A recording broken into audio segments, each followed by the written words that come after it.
We are now seeing what the Israeli government is calling the next phase of its war with Hezbollah. The Israeli military now launching what it calls a limited ground operation inside southern Lebanon, targeting the Lebanese militant group. We were up in northern Israel last night, just a couple of kilometers from the border, and could hear the Israeli warplanes and the machine gun fire not too far away. This Israeli operation reportedly including soldiers as well as tanks, artillery. At least 95 people were killed in Israeli strikes yesterday inside of Lebanon, and that brings the number of people killed in Lebanon to around 1,000 since just last Monday. We don't know for sure how many of those were Hezbollah fighters or civilians. Around 1 million people have now been displaced as a result of the strikes over the past week. Now, the Israeli government is insisting there will be no long-term occupation of Lebanon, though they couldn't give a specific timeline about how long exactly this operation will last.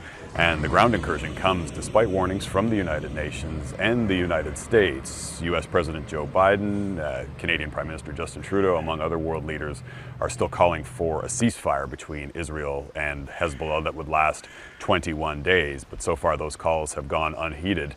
Analysts we've been speaking with say that the Israeli Prime Minister Benjamin Netanyahu is taking advantage of a window with just 34 days to go before the U.S. presidential election.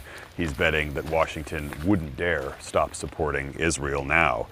This ground incursion into Lebanon also comes almost exactly 1 year since the Hamas attack on October the 7th. We are here in one of the kibbutz, the small communities along Israel's border with Gaza that were the first to be attacked in the early hours of October 7th.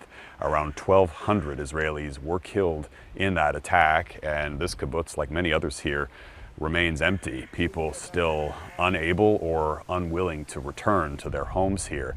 And on October the 8th, Hezbollah, in tandem with Hamas, began launching rockets into Israel, targeting communities in the north. And it has been launching those rockets every day since, dozens, sometimes hundreds, every single day. That has forced the evacuation of more than 60,000 Israeli civilians, forced to flee their homes in the north. The Israeli Prime Minister Benjamin Netanyahu says the goal of the operation inside of Lebanon is to push Hezbollah back far enough from the border that those Israeli civilians will finally be able to return home.